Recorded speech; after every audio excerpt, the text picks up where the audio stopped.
Hello, good morning friends. આપણે ત્રિકોણમિતિના સાબિતીના દાખલાઓની વાત કરતા હતા.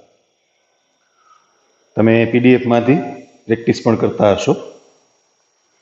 હવે આજે સાઇન અને કોસ બે એને વિધેય તરીકે આપણે સમજવાના છીએ. લખવાનું ઓછું છે, સમજવાની વાત વધારે છે. આપણે અગાઉ એકમ વર્તુળ એની વાત કરી હતી, ત્યાંથી આપણી વાત શરૂ થાય છે. હવે એકમ વર્તુળ એટલે એવું વર્તુળ કે જેનું કેન્દ્ર એ ઉગમ બિંદુ હોય અને જેની ત્રિજ્યા એ એક એકમ હોય.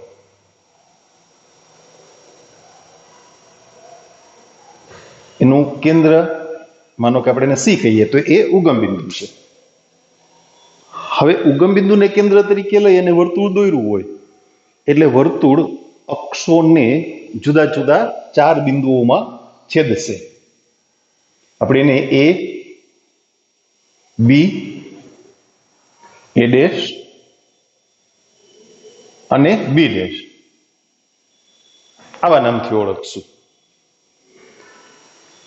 તમે એ વસ્તુ જાણો છો, એક્સ અક્ષ પર આવેલા પ્રત્યેક બિંદુનો વાયયામ 0 હોય અને વાય અક્ષ પર આવેલા પ્રત્યેક બિંદુનો એક્સયામ 0 હોય. એટલે એ અને એ ડેશ એનો વાયયામ 0 છે, બી અને બી ડેશ એનો એક્સયામ 0 છે. વર્તુળનું જે કેન્દ્ર છે, માનો કે આપણે એને ઓ જ રાખીએ, ઉગમ બિંદુ છે એવું તમને યાદ રહે એટલે એ તમે ગમે તે નામ આપી શકો, એનાથી કઈ ફેર નહીં પડે. અચ્છા, ઓ થી એ સુધીનું જે અંતર છે એ કેટલું છે? એક એકમ. તો એ બિંદુના યામ એ થશે 1, 0. એમ ઓબી અંતર એ પણ એક એકમ છે, તો બી બિંદુના યામ 0, 1. એ ડેશ એક્સ અક્ષની ઋણ દિશામાં છે એટલે એના યામ -1, 0. એમ બી ડેશ છે એ વાય અક્ષની ઋણ દિશામાં છે તો એના યામ 0, -1. આ સિવાયના આ ચાર બિંદુઓ છે આપણે રજૂ કર્યા, એ સિવાયના વર્તુળના પરિઘ પર અસંખ્ય બિંદુઓ આવેલા છે, અનંત બિંદુઓ આવેલા છે. વર્તુળ ઇનફેક્ટ તમે 10મા ધોરણમાં અથવા 9મા ધોરણમાં જ્યારે વર્તુળ ભણ્યા ત્યારે આ વાત શીખ્યા છો. વર્તુળ છે એ અનંત બિંદુઓનું બનેલું છે. એનો પરિઘ છે, વ્યાખ્યામાં શું કહેતા હતા? કોઈ નિશ્ચિત બિંદુથી અચળ ધન અંતરે આવેલા બિંદુઓનો ગણ, એને વર્તુળ કહેવાય. એટલે વર્તુળનો જે પરિઘ છે એ અનંત બિંદુઓનો બનેલો છે, અસંખ્ય બિંદુઓનો બનેલો છે. એ બિંદુઓનો આપણે ગણ બનાવીએ, એકમ વર્તુળના પરિઘ પરના બિંદુઓનો ગણ, અને એને એક નામ આપીએ, સપોઝ એસ. એ ગમે તે નામ આપી શકો તમે, એ કોઈ સંખ્યા ગણ નથી. એ નામ આપો, બી નામ આપો, એક્સ નામ આપો, વાય નામ આપો, ગમે તે ચાલે. એટલે એસ એ શું છે? તો કે એકમ વર્તુળના પરિઘ પરના બિંદુઓનો ગણ.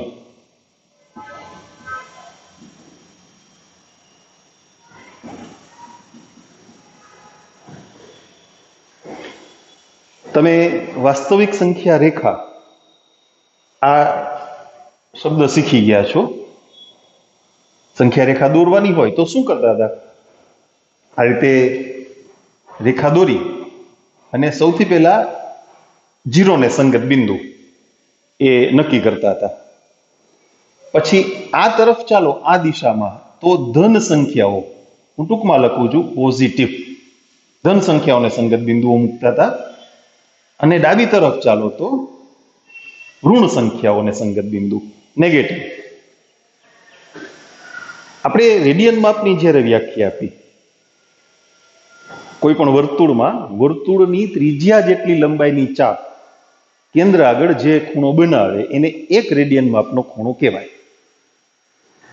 તો અહીંયા ચાપ AB ની લંબાઈ તમને ખબર છે, એકમ વર્તુળનો પરિઘ એટલે 2π થાય ને.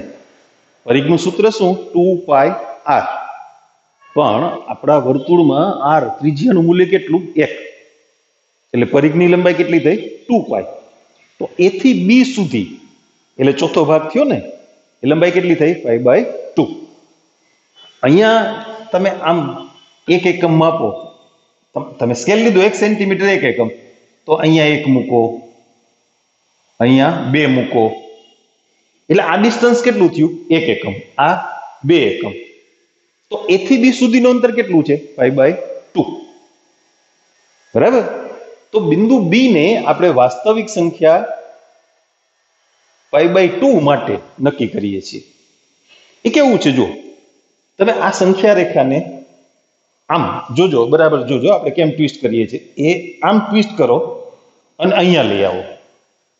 આ 0 ને સંગત જે બિંદુ છે ને એની જગ્યાએ મૂકી દો. આપણે એને ઇનિશિયલ પોઈન્ટ તરીકે લઈએ, જેમાં આમાં તમે પેલા 0 મૂકતા હતા એમ બિંદુ a ને આપણે વાસ્તવિક સંખ્યા 0 ને સંગત મૂકીએ. હવે એ જે આખી સંખ્યા રેખા છે એને અહીંયા લઈ આવ્યા. 0 ને સંગત જે બિંદુ હતું એ ક્યાં આપણે ટેલી કર્યું? a ની જગ્યાએ. હવે તેને તમે એ સંખ્યા રેખાને આના ઉપર આમ ગોઠવો. તમે એક દોરી લ્યો, દોરીમાં 0 ને સંગત બિંદુ નક્કી કરો. એ બિંદુને ક્યાં મૂકવાનું છે? 0 ને સંગત જે બિંદુ છે એ વર્તુળના a પર. પછી એ દોરીને આના પર ગોઠવો. બરાબર છે? સમજાય છે હવે? તો એ રીતે આપણે a થી b સુધીની જે લંબાઈ છે, પરિઘની લંબાઈ 2π હતી, એ b એનો ચોથો ભાગ થયો એટલે π/2. તો a થી b સુધીનું અંતર π/2 થયું. એટલે બિંદુ b વાસ્તવિક સંખ્યા π/2 ને સંગત મળ્યું. એ દોરીને આમ આગળ વીંટાળો તમે આમ રાઉન્ડમાં, તો a થી a' સુધીની લંબાઈ કેટલી છે? ચાપની લંબાઈ, પરિઘની અડધી લંબાઈ એટલે π. તો બિંદુ a' છે એ વાસ્તવિક સંખ્યા π માટે મળ્યું. આગળ ચાલો, a થી b' સુધી તમે દોરીને આમ આગળ આગળ વીંટાળતા ગયા, બરાબર ને? તો b' આગળ π/2 પ્લસ π/2 પ્લસ π/2, ચોથો ભાગ એટલે π/2 થયો ને, તો π/2 પ્લસ π/2 પ્લસ π/2 એટલે કે 3π/2.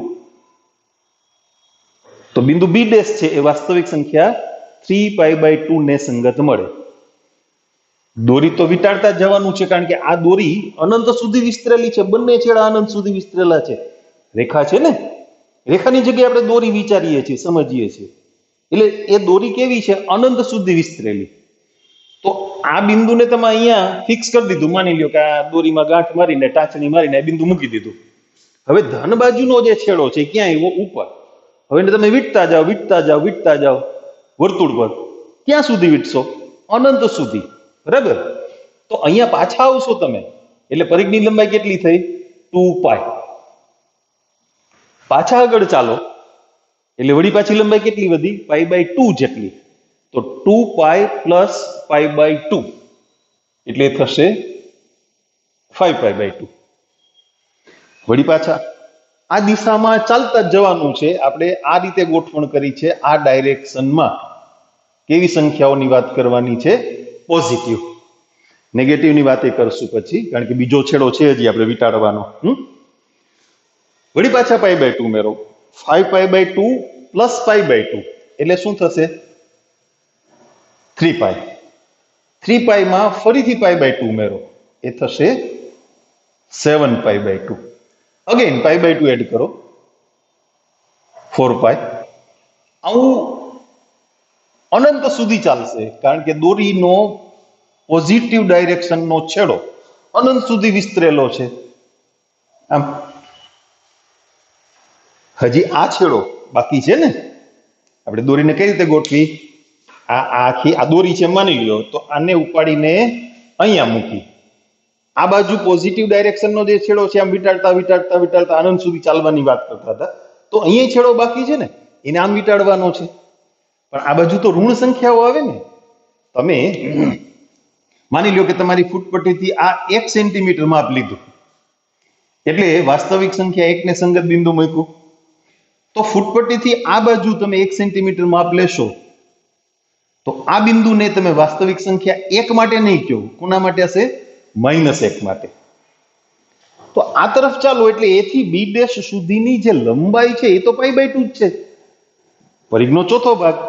પણ ઋણ સંખ્યાઓને સંગત બિંદુ મૂકવાના થાય ને, એટલે એ બી ડેશ બિંદુ છે. હવે આપણે ઋણ ડાયરેક્શનમાં ચાલીએ છીએ. ઘડિયાળના કાંટાની દિશા એ ઋણ દિશા કહેવાશે. એસ પાછું લખી દઈશ, ચિંતા ના કરતા. તો અહીંયા સૌથી પહેલી કઈ સંખ્યા આવશે? -π/2. અચ્છા, એ થી એ ડેશ સુધીની લંબાઈ કેટલી? પાય, એટલે -π. પાછા આગળ ચાલો, -3π/2. આગળ ચાલો, -2π. અહીંયા આવ્યા -5π/2. અહીંયા પહોંચ્યા -3π. અહીંયા -7π/2, -4π. આવું પણ અનંત સુધી ચાલશે. આવું આપણી એકમ વર્તુળના પરિઘ પરના બિંદુઓની જે વાત હતી એ પાછી નોંધી લઈએ. એસ આપણે નામ આપ્યું હતું ને, એસ એ શું છે? તો કે એકમ વર્તુળના પરિઘ પરના બિંદુઓનો ગણ. હવે આપણે શું કરવાના છીએ એ સમજીએ. તમે વાસ્તવિક સંખ્યા ગણ r ને ઓળખો છો. અહીંયા પ્રત્યેક વાસ્તવિક સંખ્યાને સંગત સંખ્યા રેખા પર તમને અનન્ય બિંદુ મળતું હતું ને, આપણે શું કર્યું? એ સંખ્યા રેખાને આના પર વીંટાળી દીધી. તો એનો અર્થ એમ થયો કે પ્રત્યેક વાસ્તવિક સંખ્યાને સંગત એકમ વર્તુળના પરિઘ પર અનન્ય બિંદુ મળશે. હવે વિધેયની વ્યાખ્યા યાદ કરો તો, એના પ્રત્યેક સભ્યને બીના અનન્ય સભ્ય સાથે સાંકળતો સંબંધ, એટલે એ થી બીનું વિધેય. તો અહીંયા પ્રત્યેક વાસ્તવિક સંખ્યાને સંગત એકમ વર્તુળ પર અનન્ય બિંદુ મળે છે. એટલે વાસ્તવિક સંખ્યા ગણને આપણે કેપિટલ આર થી બતાવીએ છીએ ને, તો આર નો પ્રત્યેક ઘટક એસ ના અનન્ય ઘટક સાથે સંકળાયેલો છે. તો આ સંગતતા વિધેય થઈ. માની લ્યો કે આપણે એને એફ નામ આપીએ, F from R to S. જેમ કોઈ વિધેયની વાત કરતા હોઈએ આપણે, F from A to B, તો ત્યાં એની સાથે આપણે સૂત્ર મૂકીએ છીએ, એફ ઓફ એક્સ બરાબર એન થી એન નું વિધેય હોય, એન થી ઝેડ નું વિધેય હોય, એન થી ક્યુ નું વિધેય હોય, પણ એની સાથે સૂત્ર હોય ને. તો અહીંયા કંઈક સૂત્રની વાત કરીએ. જેમ ગણના પ્રત્યેક ઘટકને આપણે એક્સ વડે બતાવતા હતા, કોઈ પણ ગણનો પ્રત્યેક ઘટક એટલે એક્સ. હવે આ વાતને ત્રિકોણમિતિને વિધેયથી થોડીક જુદી પાડવા માંગીએ છીએ આપણે. એટલે પ્રત્યેક વાસ્તવિક સંખ્યાને આપણે થીટા વડે બતાવશું. પ્રત્યેક થીટા બિલોંગ્સ ટુ આર માટે થીટાનું વિધેય દ્વારા પ્રતિબિંબ. જેમ એક્સ નું વિધેય દ્વારા પ્રતિબિંબ, થીટાનું વિધેય દ્વારા પ્રતિબિંબ. પણ હજી હમણાં તો આપણે વાત કરતા હતા કે પ્રત્યેક વાસ્તવિક સંખ્યાને સંગત એકમ વર્તુળ પર અનન્ય બિંદુ મળવાનું છે. ધારો કે વાસ્તવિક સંખ્યા થીટા, એ થીટા કોઈ પણ વાસ્તવિક સંખ્યા છે, 0 હોય, ધન વાસ્તવિક સંખ્યા હોય, ઋણ વાસ્તવિક સંખ્યા હોય. જેમ કે 0 ને સંગત બિંદુ એ, π/2 ને સંગત બિંદુ બી, પાઈ ને સંગત એ ડેશ, 3π/2 ને સંગત બી ડેશ, 2π ને સંગત પાછું એ. આમ ચાલીએ તો -π/2 માટે બી ડેશ, -π માટે એ ડેશ, -3π/2 માટે બી, -2π માટે એ, વગેરે. તો એવું કોઈ બિંદુ, આ તો કોઈ પણ સંખ્યા લીધી ને, આપણે એને રજૂ કરીએ અહીંયા. ચાલો, ધારો કે વાસ્તવિક સંખ્યા થીટાને સંગત બિંદુ, એટલે એનો અર્થ શું થયો ખબર છે? ચાપ એપી ની લંબાઈ કેટલી છે? થીટા. જો થીટા ઋણ હોય ને તો લંબાઈ આ બાજુ માપી અને અહીંયા બિંદુ મુકાય. જેમ 1 એકમ માપીને 1 આમ લખાય, પણ આ બાજુ 1 એકમ માપો તો શું લખાય? -1. બરાબર? તો એ બિંદુને આપણે નામ આપ્યું પી, એકમ વર્તુળ પરનું બિંદુ, કોઈ પણ બિંદુ પી. પણ એ થીટાને સંગત છે, વાસ્તવિક સંખ્યા થીટાને સંગત છે, એટલે આપણે એને પી ઓફ થીટા કીધું. થીટાને સંગત એકમ વર્તુળ પરનું બિંદુ પી. એટલે આરથી નું એક વિધેય બન્યું. બરાબર ને? હવે આ આખું વર્તુળ એ તો સમતલમાં આવેલું છે ને, એટલે વર્તુળના પરિઘ પરના જે બિંદુઓ છે એ બધા સમતલના બિંદુઓ છે અને સમતલના પ્રત્યેક બિંદુ સાથે વાસ્તવિક સંખ્યાની બનેલી અનન્ય ક્રમયુક્ત જોડ એ સંકળાયેલી છે, જેને આપણે તે બિંદુના યામ તરીકે ઓળખીએ છીએ. જેમ કે એ બિંદુના યામ 1 0, બી ના યામ 0 1, એ ડેશના યામ -1 0, બી ડેશના યામ 0 -1. એમ વ્યાપક રીતે ધારો કે બિંદુ પી ના યામ એ XY છે. ધારો કે પી ના યામ XY છે. હવે આપણે એક બીજું વિધેય વિચારીએ જી, S થી R નું, કે જે પ્રત્યેક બિંદુ P ને એના X યામ સાથે સાંકળે. પ્રત્યેક બિંદુ P ને એના X યામ સાથે સાંકળે. એટલે આ વિધેય દ્વારા અહીંયા જે બિંદુ છે, હું તમને વેનાકૃતિની મદદથી દર્શાવું, આ S અને આ R. તો અહીંયા જે બિંદુ છે જેના યામ તમે XY ધાર્યા, એનું પ્રતિબિંબ શું આપે? એનો X યામ. એને વિધેય કહેવાય. હા, શું કામે? વિધેય ક્યારે કહેવાય? પ્રદેશ ગણના પ્રત્યેક સભ્યનું પ્રતિબિંબ મળવું જોઈએ અને અનન્ય મળવું જોઈએ. તો કોઈ પણ બિંદુના જે યામ છે એને તમે એના X યામ સાથે સાંકળો. એટલે સપોઝ 1 0 છે તો 1 0 નું પ્રતિબિંબ શું લખવાનું? 1. તો પ્રત્યેક ક્રમયુક્ત જોડમાં X યામ તો હોવાનો જ છે ને. એવું બનશે કે એક ક્રમયુક્ત જોડ છે અમારી પાસે, એમાં X યામ નથી, ખાલી જગ્યા છે. આવું બને? ના બને. અને પ્રત્યેક ક્રમયુક્ત જોડમાં X યામ તરીકે અનન્ય વાસ્તવિક સંખ્યા હોય. તમે એવું ક્યારેય જોયું છે કે X યામ શું છે? તો કે A અથવા B અને Y યામ કેટલો? તો કે Y. આવું જોયું જ ક્યારે? નહીં. એટલે પ્રત્યેક ક્રમયુક્ત જોડમાં X યામનું અસ્તિત્વ છે અને અનન્ય છે. તો પ્રત્યેક ક્રમયુક્ત જોડનું આપણને અનન્ય પ્રતિબિંબ મળશે. બરાબર? XY નું પ્રતિબિંબ, ક્રમયુક્ત જોડ XY નું પ્રતિબિંબ શું લીધું આપણે? X. એ વાતને આપણે એ બંને જે વિધેય છે ને એને અહીંયા ફરીથી રજૂ કરીએ સમજવા માટે. પહેલા શું કર્યું આપણે? R થી S નું એક વિધેય લીધું F. પછી S થી R નું બીજું વિધેય લીધું G. અહીંયા વાસ્તવિક સંખ્યા થીટા હતી, એનું પ્રતિબિંબ શું આવ્યું? P of theta. આપણે એના યામ ધાર્યા XY. એ XY નું પ્રતિબિંબ શું આવ્યું? X. બરાબર? એટલે ફાઇનલી તમે વાસ્તવિક સંખ્યા થીટામાંથી શું મેળવું? તો કે X મેળવું. તમારી જાણ માટે આ જે ગોઠવણ આપણે કરીએ છીએ ને, થીટાને X ની સાથે સાંકળીએ છીએ, એને ગણિતની ભાષામાં, વિધેયની ભાષામાં બે વિધેયોનું સંયોજન કહેવાય. એ તમે 12મા ધોરણમાં ભણશો. જેમ બે વિધેયના સરવાળાથી બનતું વિધેય, તફાવતથી બનતું વિધેય, ગુણાકારથી બનતું વિધેય, ભાગાકારથી બનતું વિધેય, એને વિધેયની ભાષામાં સંયોજન કહેવાય. એક વિધેય અને બીજું વિધેય બે ભેગા કરી દો. સરવાળા બાદબાકીમાં એવું જ કરો છો ને, બે વિધેયને ભેગા કરીને એક નવું ત્રીજું વિધેય રજૂ કરો છો. એની જાજી ચર્ચામાં આપણે નહીં પડીએ, એ 12મા ધોરણની વાત છે. ટૂંકમાં થીટાને સંગત એકમ વર્તુળ પર બિંદુ P હોય, બિંદુ P ના યામ XY હોય, તો થીટાને X સાથે સાંકળતું વિધેય, કેવું વિધેય? R થી R નું વિધેય, એને હવેથી આપણે કોસ વિધેય તરીકે ઓળખશું. એટલે કોસ છે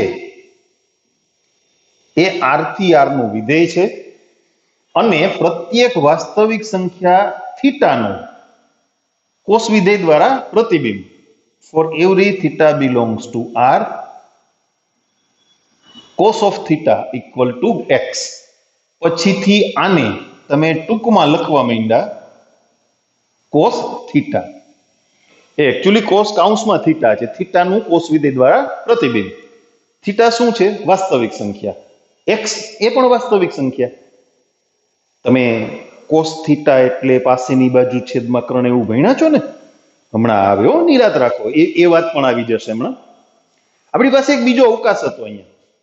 તમે બિંદુ P ના યામ XY છે એ ક્રમિક જોડને x સાથે સાંકળે એવું વિધેય g વિચાર્યું, તો પ્રત્યેક ક્રમિક જોડમાં વાયમ નું અસ્તિત્વ છે અને અનન્ય છે. વાયમ ને દુઃખ લાગે ને? વાયમ તમને એવું કહેશે ને કે તમે XY નું પ્રતિબિંબ x લખો છો તો XY નું પ્રતિબિંબ y કેમ નહીં? ચાલો બીજું વિધેય અહીંયા વિચારીએ, s થી r નું વિધેય. સપોઝ એને આપણે h નામ આપીએ અને એ h શું કરશે? XY નું પ્રતિબિંબ શું આપશે આપણને? y. આ સ્વરૂપમાં વળી પાછી વાત કરીએ, અમારી પાસે r થી s નું એક વિધેય હતું, s થી r નું બીજું વિધેય h અમે વિચાર્યું. વિધેય f દ્વારા થીટાનું પ્રતિબિંબ, વાસ્તવિક સંખ્યા થીટાનું પ્રતિબિંબ એટલે એકમ વર્તુળ પરનું બિંદુ, એ બિંદુના યામ અમે xy ધાર્યા. પ્રત્યેક ક્રમયુક્ત જોડ xy ને એના y યામ સાથે સાંકળતું વિધેય h વિચાર્યું. તો ફાઇનલી અમે થીટામાંથી y મેળવો. વાસ્તવિક સંખ્યા થીટાનું પ્રતિબિંબ છેલ્લે શું આવ્યું? y. આ વિધેયને, r થી r નું આ વિધેય છે, એને હવેથી આપણે સાઇન વિધેય કહેશું.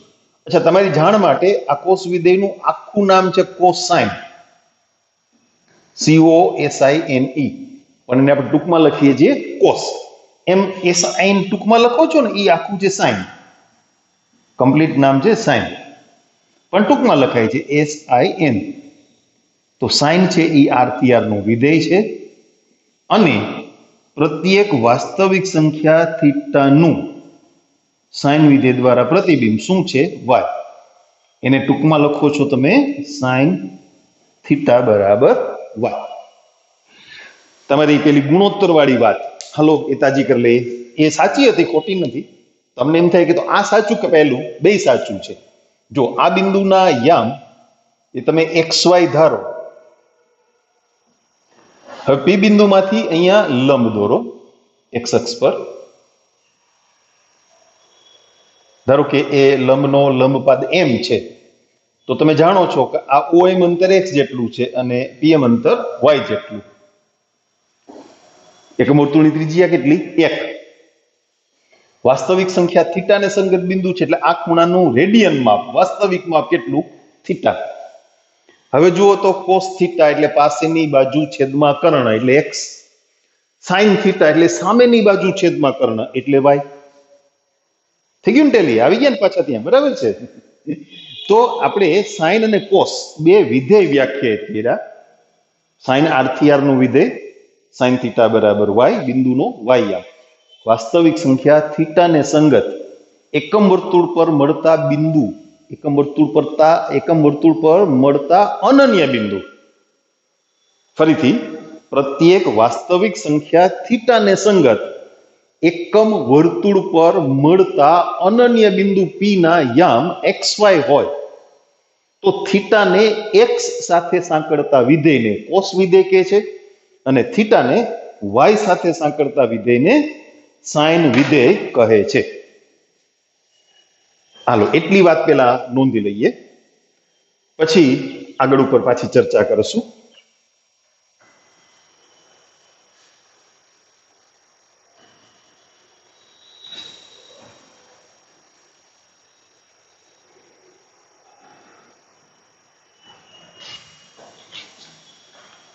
એકમ વર્તુળની વાત છે એ આપણે નોંધ કરી હતી, બરાબર ને?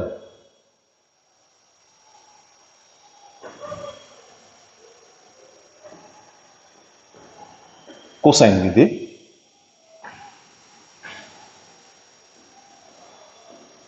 પ્રત્યેક વાસ્તવિક સંખ્યા થીટાને સંગત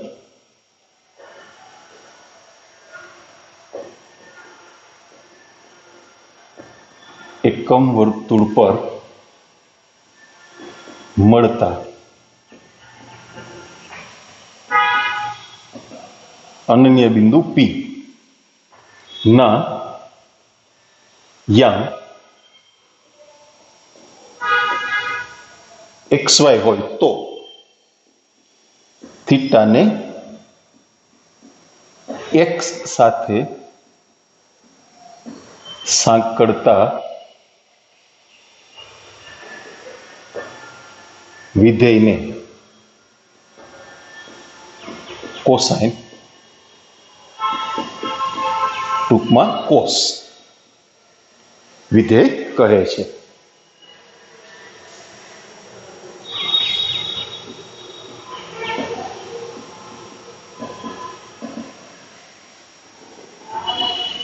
તો કોસ છે એ આરથી આરનું વિધેય છે અને પ્રત્યેક થીટા બિલોંગ્સ ટુ આર માટે કોસ ઓફ થીટા બરાબર એક્સ, અથવા તમે એને આમ પણ લખો છો કોસ થીટા બરાબર એક્સ. એવી રીતે સાઇન વિધેય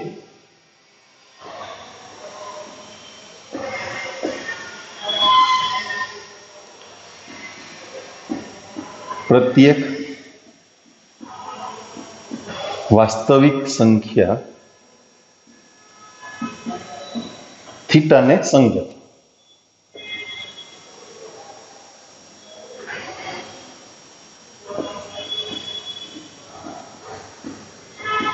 એકમ વર્તુળ પર મળતા અનન્ય બિંદુ P ના યામ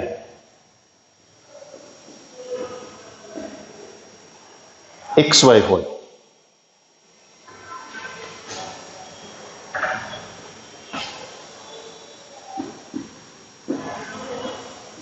તો થીટાને y સાથે સાંકળતા વિધેયને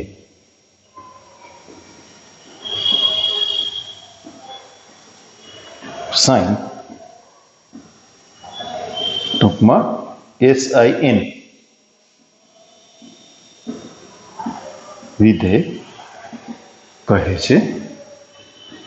એટલે સાઇન છે એ પણ આરથી આરનું વિધેય છે અને for every theta belongs to R, પ્રત્યેક વાસ્તવિક સંખ્યા થીટાનું સાઇન વિધેય દ્વારા પ્રતિબિંબ, એટલે થીટાને સંગત મળતા બિંદુ P નો વાયામ, અથવા એને તમે ટૂંકમાં સાઇન થીટા આમ પણ લખી શકો. હજુ આપણે થોડી ખાતરી કરાવવી પડશે ને, આપણે જે નવી આખી વાત રજૂ કરીએ છીએ એ બરાબર છે કે કેમ? તમે ભણ્યા હતા 10મા ધોરણમાં, બરાબર? તો એમાંની એક વાત એ આપણે ટેલી કરી લીધી ને, કોસ થીટા એટલે પાસેની બાજુ છેદમાં કર્ણ અને સાઇન થીટા એટલે સામેની બાજુ છેદમાં કર્ણ. મૂલ્યોનું કોષ્ટક તમે પાકું કર્યું હતું, યાદ કરો તો 10મા ધોરણમાં 0 અંશ, 30 અંશ, 45 અંશ, 60 અંશ અને 90 અંશ. પછી 11મા ધોરણમાં એ બધાના રેડિયનમાં કેમ મળે તમે શીખી ગયા.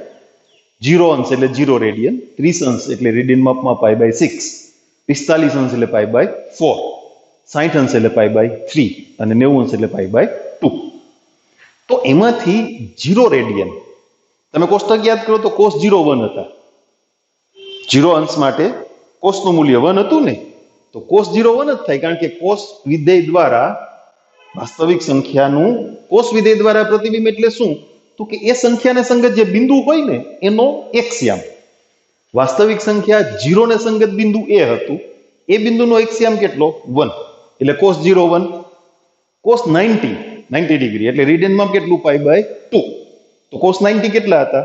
0. હવે વાસ્તવિક સંખ્યા π/2 ને સંગત બિંદુ મળ્યું B, અને બિંદુ B નો એક્સયામ કેટલો? 0. તો cos π/2 0. કોષ્ટકના મૂલ્ય હારે વાટેલી થઈ ને. અચ્છા, એવી રીતે જુઓ જે હવે સમજાશે. sin 0 0 અને sin π/2 એટલે sin 90, sin 90 કેટલા? તો કે 1. વાયા. ઓકે, હવે આપણે વાત કરવાની છે વિધેયના શૂન્યોની અને વિસ્તારની. એ બે વાત કરીએ ને એટલે આપણા આ બે વિધેય કમ્પ્લીટ થઈ જશે. પછી અન્ય જે છે ટેન, કોટ, સેક અને કોસેક એની ચર્ચા કરશું. પેલા આ બંને વિધેયના શૂન્યો એ સમજી લઈએ. વિધેયનું શૂન્ય એટલે શું? મેં તમને વિધેયના ચેપ્ટરમાં કીધું હતું. પ્રદેશ ગણની એવી સંખ્યા જેનું વિધેય દ્વારા પ્રતિબિંબ 0 થાય. પ્રદેશ ગણનો એવો ઘટક જેનું વિધેય દ્વારા પ્રતિબિંબ 0 થાય. તમે ભૂલી ગયા હો તો તમને નાનકડી વાત યાદ કરાવું. ચલો, suppose f from n to z અને f of x equal to x square minus 3x plus 2. A x square minus 3x plus 2 છે ને એના બે અવયવો મળશે તમને, x minus 2, x minus 1. આ બહુપદીના બે સુરેખ અવયવો મળે ને. હવે તમે જુઓ જોઈએ, એ જે વિધેયનું સૂત્ર છે એમાં તમે x ની જગ્યાએ 2 મૂકશો તો f of 2 ગણશો તો શું મળશે? 0. f of 1 શું મળશે? 0. તો 1 અને 2 પ્રદેશ ગણની એવી સંખ્યાઓ 1 અને 2 જેનું વિધેય દ્વારા પ્રતિબિંબ 0 થાય છે, તો એ બંનેને આ વિધેયના શૂન્યો કહેવાય. હવે એ વાત આપણે આ બંને માટે લાગુ કરવી છે. તો વ્યાખ્યા પ્રમાણે થીટાનું કોસ વિધેય દ્વારા પ્રતિબિંબ એટલે x, એકમ વર્તુળ પરના બિંદુનો x યામ. પણ તમે એ જાણો છો કે y અક્ષ પર આવેલા પ્રત્યેક બિંદુનો x યામ હંમેશા 0 હોય. તો વર્તુળ પર એવા બે બિંદુઓ છે જે y અક્ષ પર ગોઠવાયેલા છે. કયા? b અને b ડેશ. તો b અને b ડેશ આગળ આવતી પ્રત્યેક વાસ્તવિક સંખ્યાનું કોસ વિધેય દ્વારા પ્રતિબિંબ કેટલું? 0. cos π/2 0, cos 5π/2 0, cos 3π/2 0, cos 7π/2 0, cos -3π/2 0, cos -5π/2 0 વગેરે. તો એ બધી સંખ્યાઓ એવી છે જેનું કોસ વિધેય દ્વારા પ્રતિબિંબ 0 થાય છે. તો એને શું કહેશું આપણે? કોસ વિધેયના શૂન્યો. પણ એ તો અનંત સુધી વિસ્તરેલા છે. અહીંયા તો બે જ શૂન્યો હતા, 1 અને 2. બે જ એવી સંખ્યાઓ છે પ્રદેશ ગણની, એવી બે જ સંખ્યાઓ છે જેનું વિધેય દ્વારા પ્રતિબિંબ 0 થાય છે. જ્યારે અહીંયા પ્રદેશ ગણમાં આરમાં અનંત વાસ્તવિક સંખ્યાઓ છે, કારણ કે આ યાદી અને આ યાદી અનંત સુધી ચાલવાની છે. તો પછી કોઈ આપણને પૂછે કે કોસ વિધેયના શૂન્યો ક્યાં ક્યાં, યાદી કરો તો કેમ એટલી બધી યાદી થાય ને? બહુ લાંબી વાત થઈ ગઈ ને, અનંત ગણ થઈ ગયો. એટલે હવે શું કરીએ? એ બધી સંખ્યાઓને b અને b ડેશ આગળ જે સંખ્યાઓની નોંધ આપણે કરી છે એ બધી એવી સંખ્યાઓ છે જેનું કોસ વિધેય દ્વારા પ્રતિબિંબ 0 છે.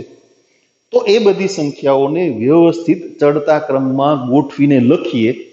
બહુ મોટો ગણ હોય ને તો યાદી ના કરાય. માની લ્યો કે તમે 11 સાયન્સના વિદ્યાર્થીઓ છો. હવે એની યાદી બનાવવી હોય તો બહુ લાંબી વાત થઈ જાય. એટલે ટૂંકમાં કહી દે, શક્તિ સ્કૂલના ધોરણ 11 સાયન્સના વિદ્યાર્થીઓનો ગણ. ગણની ભાષામાં શું થયું? ગુણધર્મની રીત. તો એને આપણે ગુણધર્મની રીતથી રજૂ કરવાનો પ્રયત્ન કરીએ. આટલું બધું તો થોડું યાદ રહે આપણને, પણ એટલી ખબર છે, તમે જો ઓબ્ઝર્વેશન કરતા હો ને તો π/2 ના ગુણાંકમાં આ બધી સંખ્યાઓ ધ્યાનથી જુઓ, b અને b ડેશ આગળની સંખ્યાઓ ધ્યાનથી જુઓ. π/2 ના ગુણાંકમાં અયુગ્મ પૂર્ણાંકો આવેલા છે કે નહીં? છતાં આપણે ગોઠવીએ. ચાલો ચડતા ક્રમમાં ગોઠવીએ. અનંતથી -7π/2 તમે જોતા જાજો. -5π/2, -3π/2, -π/2, π/2, 3π/2, 5π/2, 7π/2 વગેરે. આવો ગણ છે. હવે એ બધામાંથી સપોઝ તમે π/2 કોમન કાઢી નાખો, બાકી શું વધશે એની યાદી કરીએ. π/2 નહીં લખીએ ક્યાંય ગુણાંકમાંથી. એટલે -7, -5, -3, -1, 1, 3, 5, 7 વગેરે અયુગ્મ પૂર્ણાંકો થયા ને. અયુગ્મ પૂર્ણાંકોનો ગણ ગુણધર્મની રીતે ટૂંકે +1 લખાય, ટૂંકે -1 લખાય, ટૂંકે +3 લખાય, ટૂંકે -3 લખાય. ઘણી બધી રીતે લખી શકાય. આપણે એક વાતને પકડી રાખીએ. હવે કન્ફ્યુઝન થાય ને, નહીતર તો દર વખતે અલગ અલગ વાત ના કરાય. એટલે આ બધી સંખ્યાઓ જે છે એને તમે ગુણધર્મની રીતે 2k + 1 કે જ્યાં કે બિલોંગ્સ ટુ ઝેડ આમ કહી શકો. એનો અર્થ એમ થયો કે ઉપર જે ગણ આપણે રજૂ કર્યો છે જ્યાં ગુણાંકમાં π/2 છે એને તમે ગુણધર્મ રીતે લખો તો કેમ લખાશે 2k + 1 into π/2 જ્યાં k belongs to z. આ એવી સંખ્યાઓનો ગણ છે જેનું કોષ વિધેય દ્વારા પ્રતિબિંબ 0 થાય છે એટલે એને આપણે કોષ વિધેયના શૂન્યોનો ગણ આવા નામથી ઓળખશું. કોષ વિધેયના શૂન્યોનો ગણ. પછી યાદી કરીએ છીએ. હવે એવી રીતે સાઇન વિધેયના શૂન્યો એ આપણે જાણવા છે. કોઈ પણ વાસ્તવિક સંખ્યાનું સાઇન વિધેય દ્વારા પ્રતિબિંબ એટલે એ સંખ્યાને સંગત એકમ વર્તુળ પર જે બિંદુ હોય એનો વાયયામ. તમે એ જાણો છો વાયયામનું મૂલ્ય 0 ક્યાં હોય તો કે x અક્ષ પર, અને એકમ વર્તુળ પર એવા બે બિંદુઓ છે જે x અક્ષ પર આવેલા છે. કોણ તો કે a અને a'. તો a અને a' આગળ આવતી તમામ સંખ્યાઓનું સાઇન વિધેય દ્વારા પ્રતિબિંબ 0 છે. ધ્યાનથી જુઓ જે સંખ્યાઓ કેવી છે પાઈના ગુણાંકમાં પૂર્ણાંકો હે ને. લખું ચાલો ચડતા ક્રમમાં ગોઠવીને લખું એટલે સમજાશે. -4π અનંતથી સોરી, પછી -3π, -2π, -π, 0, π, 2π, 3π, 4π. બધે ગુણાંકમાં પાઈ છે, 0 નથી દેખાતા એમ તો 0 × π તો કહેવાય ને, 0 જ થાય ને. તો પાઈ બધેથી કાઢી નાખીએ તો શું વધશે જુઓ જે -4, -3, -2, -1, 0, 1, 2, 3, 4 અનંત સુધી. તો એને શું કહેવાય? આ ગણને ગુણધર્મની રીતે લખવું હોય બધા જ પૂર્ણાંકો આવી ગયા ને કે જ્યાં k belongs to z. તો પછી આ ગણને કેમ લખાય તો કે ગુણાંકમાં પાઈ મૂકી દો k π જ્યાં k belongs to z. તો એ મળ્યો આપણને સાઇન વિધેયના શૂન્યોનો ગણ. એવી સંખ્યાઓનો ગણ જેનું સાઇન વિધેય દ્વારા પ્રતિબિંબ 0 છે. અચ્છા, હવે આ વિધેય આ બંને વિધેયના વિસ્તારની વાત એ આપણે સમજવી છે.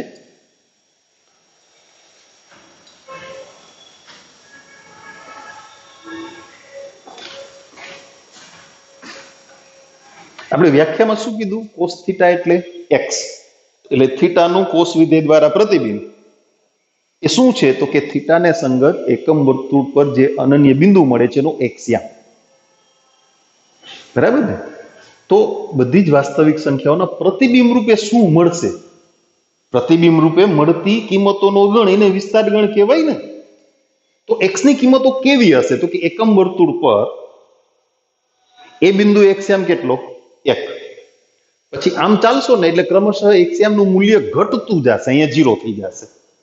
ત્યાંથી આગળ ચાલશો વળી પાછું x-યામનું મૂલ્ય ઘટશે, અહીંયા કેટલું થશે? -1. a' થી b' તરફ ચાલશો ને આમ ડાયરેક્શન થઈ ને એટલે x-યામનું મૂલ્ય વધશે, -1 માંથી 0 થશે. અને b' થી a તરફ ચાલશો એટલે હજી x-યામ વધશે, 0 થી કેટલો? વધીને 1. તમે એવું ના માનતા હો x-યામની કિંમત એટલે 1, 0, -1 ને 0 એમ નહીં. માની લો કે આ બિંદુ અહીં મૂક્યું છે તો એનો x-યામ કેટલો? આ o થી m સુધીની લંબાઈ જેટલો ને, પણ એ લંબાઈ 1 એકમ કરતા ઓછી થાય ને. o થી a સુધીનું માપ 1 એકમ હોય તો o થી m સુધીનું માપ 1 એકમ કરતા ઓછું થયું ને. એટલે x-યામ સીધો આમ કૂદકે ભૂસકે નથી ચાલતો, 1 પછી ઠેકડો મારીને 0 પછી -1 ને પછી 0 ને પાછા 1 એમ નહીં. 1 થી 0 તરફ બધી સંખ્યાઓ આવે છે. તમે એકમ વર્તુળ પર a થી b તરફ આમ ચાલો એટલે તમારો x-યામ છે ને ઘટતો જાય, ઘટતા ઘટતા ઘટતા અહીંયા 0 થઈ જાય. એમ b થી a' તરફ ચાલો એટલે વળી પાછું તમે x અક્ષ પર ડાબી તરફ ચાલો છો એટલે x-યામનું મૂલ્ય ઘટતું જાય, ઘટીને અહીંયા -1 થાય. અને પછી a' થી પાછા b' તરફ તમે a' થી b' તરફ અને b' થી પાછા a આમ મુસાફરી કરો એટલે x અક્ષ પર તમે જમણી બાજુ ચાલો છો એટલે x-યામનું મૂલ્ય ક્રમશઃ વધતું જાય. એટલે એકમ વર્તુળ પર a થી ક્લોકવાઇઝ ડાયરેક્શન કે એન્ટી ક્લોકવાઇઝ ડાયરેક્શન તમે કોઈ પણ ડાયરેક્શનમાં ચાલો, x-યામની નાનામાં નાની કિંમત કેટલી? -1 અને મોટામાં મોટી કિંમત 1. બાકીની એ બંને વચ્ચે આવેલી તમામ વાસ્તવિક સંખ્યાઓ એટલે કોષ વિધેયનો જે વિસ્તાર છે એ છે સંવૃત અંતરાલ -1 થી 1. -1 થી શરૂ કરી અને 1 સુધીની તમામ વાસ્તવિક સંખ્યાઓનો ગણ. હવે સાઈન માટે વિચારો. સાઈન વિધેયનો વિસ્તાર જાણવો હોય તો y ના મૂલ્યો ચેક કરવા પડે ને, કેવા છે ચેક કરીએ. ચાલો, 0 થી વધીને 1, 1 માંથી ઘટીને 0, 0 માંથી ઘટીને -1 અને -1 માંથી વધીને 0. તો ym નું નાનામાં નાનું મૂલ્ય કેટલું થયું? -1 અને મોટામાં મોટું મૂલ્ય +1. તો સાઈન વિધેયનો વિસ્તાર પણ -1 થી શરૂ કરીને 1 સુધીની તમામ વાસ્તવિક સંખ્યાઓનો ગણ, એટલે કે સંવૃત અંતરાલ -1 થી 1. તો એ બે વસ્તુ, આ શૂન્યનો ગણ, વિસ્તાર, એનું છે ને આપણે આખું એક કોષ્ટક બનાવવાના છે. પછી અત્યારે નોંધ કરતા જઈએ છીએ એ એટલા માટે કે તમે ભૂલી ના જાઓ. પછી એનું આખું કોષ્ટક તૈયાર કરશું. બધા tan, cot, sec, cosec એ બધા કમ્પ્લીટ થઈ જશે ને એ પછી આપણે એનું કોષ્ટક બનાવી લેશું. અત્યારે નોંધ કરીએ છીએ. કોષ વિધેયના શૂન્યનો ગણ.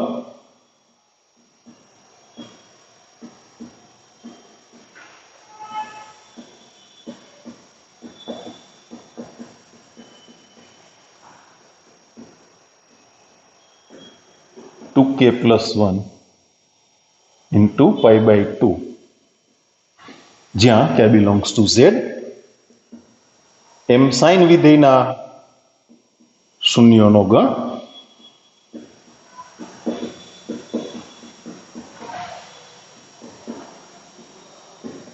k π, જ્યાં k belongs to z. એ બે તમારે યાદ રાખવાના છે. પછી કોષ વિધેયનો વિસ્તાર.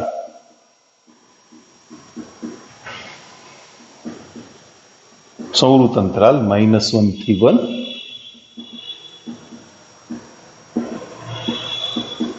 એમ સાઈન વિધેયનો વિસ્તાર એ પણ સંવૃત અંતરાલ -1 થી 1. બંને વિધેયનો પ્રદેશ ગણ r, બંનેનો સહપ્રદેશ ગણ એ પણ r. બંને r થી r ના વિધેય છે ને, બરાબર છે? ઓકે, અહીંયા આપણા બે મૂળભૂત વિધેય જેને કહેવાય એની ચર્ચા પૂરી થઈ.